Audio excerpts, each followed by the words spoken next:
কখনো ভেবে দেখেছো কাকে ঠকাচ্ছ তুমি? নিজেকে, নাকি যে তোমাকে নিজের থেকেও বেশি ভালোবাসে তাকে? তাকে অবহেলা করে তুমি নিজেই নিজের কাছে হেরে যাচ্ছ। কেন জানো?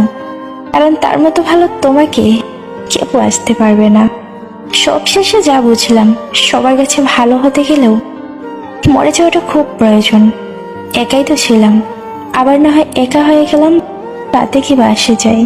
কিছু কিছু কষ্ট এমন হয় যেগুলো কাউকে বলার নয়, শুধু নীরবে সহ্য করে যেতে হয়। মনের মতো পাওয়াটা ভাগ্যের ব্যাপার, আর মনের মতো বানিয়ে নেওয়াটা ভালোবাসা। যে মানুষটা তোমার রাগ অভিমান আলাদা করে বুঝবে, সে মানুষটাই দিনের শেষে তোমাকে একবার হলেও খুঁজবে। আসলে জীবনে পারফেক্ট মানুষ থাকার চেয়ে মানসিক শান্তি দেবে এমন মানুষ থাকা খুব প্রয়োজন। স্বপ্ন ভেঙে গেলে সেটা পরের রাতে আবার আসবে, কিন্তু মন ভেঙে গেলে সেটার কোনোদিন আগের মতো জোড়া লাগবে না। বুঝলে প্রিয়, একদিন কাঁদতে কাঁদতে তুমিও বলবে, ওর মতো কাউকে পাওয়া সত্যি খুব কঠিন। কেউ কারো নয়, কেউ কারো ছিল না। সবাই প্রয়োজনে আসে, আবার প্রয়োজন ফুরিয়ে গেলে চলেও যায়। আসলে ভুলটা তোমার না, ভুলটা আমার। পাবো না জেনেও তোমাকে পাগলের মতো ভালোবেসে যাচ্ছি। জীবনে কাউকে পাওয়ার জন্য কাঁদবেন না, কারণ যার জন্য আপনি কাঁদবেন সে কখনো আপনার হবে না। আর যে আপনার জন্য জীবনে কাউকে পাওয়ার জন্য কাঁদবেন না, কারণ যার জন্য আপনি কাঁদবেন সে কখনো আপনার হবে না। আর যে আপনার হবে সে কখনোই আপনাকে কাঁদতে দেবে না। কারোর খুব কাছের মানুষ হতে চেয়েছিলাম, কিন্তু আফসোস আজ সবচেয়ে দূরের মানুষ হয়ে গেলাম। নিজে ভালো তো জগৎ ভালো, এটা সম্পূর্ণ মিথ্যা কথা। আপনি যতই ভালো হবেন, মানুষ ততই আপনাকে ঠকিয়ে দেবে। তোমাকে ভোলার ক্ষমতা সত্যি আমার নেই। হাজার কষ্টের মাঝেও শুধু তোমাকেই মনে পড়ে।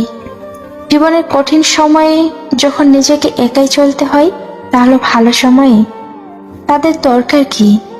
কিছু কিছু পরিস্থিতি এমনও ছিল, চোখের কোণে জল জমেছিল, কিন্তু নিচে ঝরতে পারিনি।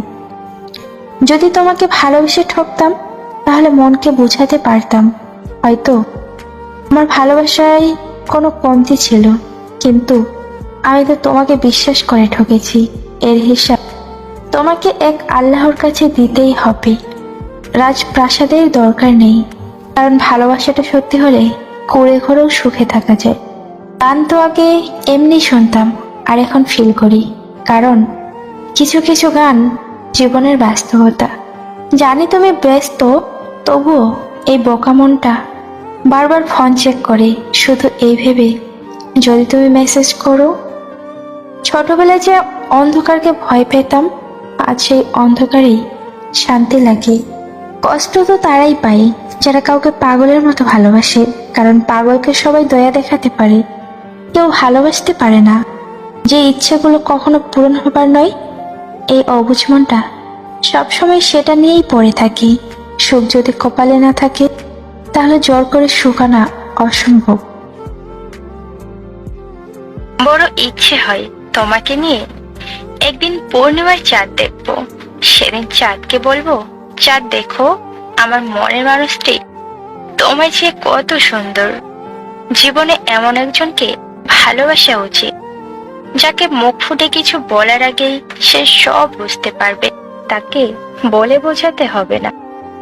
আমি সত্যিই ব্যর্থ, কারণ আমি কখনোই তোমাকে বোঝাতে পারলাম না আমি তোমাকে কতটা ভালোবাসি। জীবনটা সহজ নয়। বেশি কথা বললে সবাই বলবে পাগল, কম কথা বললে বলবে অ্যাটিটিউড আছে, আর শুধু কোনো কাজের জন্য বললে বলবে স্বার্থপর। মনের শান্তি দুনিয়ার সবচেয়ে বড় সম্পত্তি। পৃথিবীটা এমনই, যখন কাউকে গুরুত্ব দিতে যাবেন তখন সে আপনাকে অবহেলা করবে, আর যখন গুরুত্ব দেবেন না তখন বলবে স্বার্থপর। যাকে মন থেকে অনেকটা আপন ভাবা হয়, তার অবহেলা সহ্য করা সত্যি অনেক কষ্টের।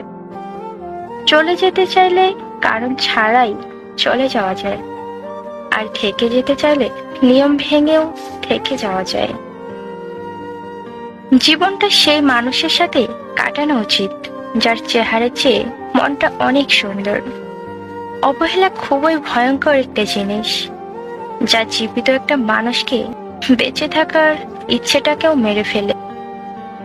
মানুষ খারাপ কাজ করার সময় পেছনে ডানে বামে সব দিকেই তাকায়, শুধু উপরের দিকেই ভুলে যায়। একটা বিড়ালকে তুমি যতই খাবার দাও না কেন, ইঁদুর দেখলে লোভ সামলাতে পারবে না। তেমনি তুমি তাকে যতই ভালোবাসা দাও না কেন, তোমার চেয়ে ভালো কাউকে পেলে সে তোমাকে ছেড়ে দেবে।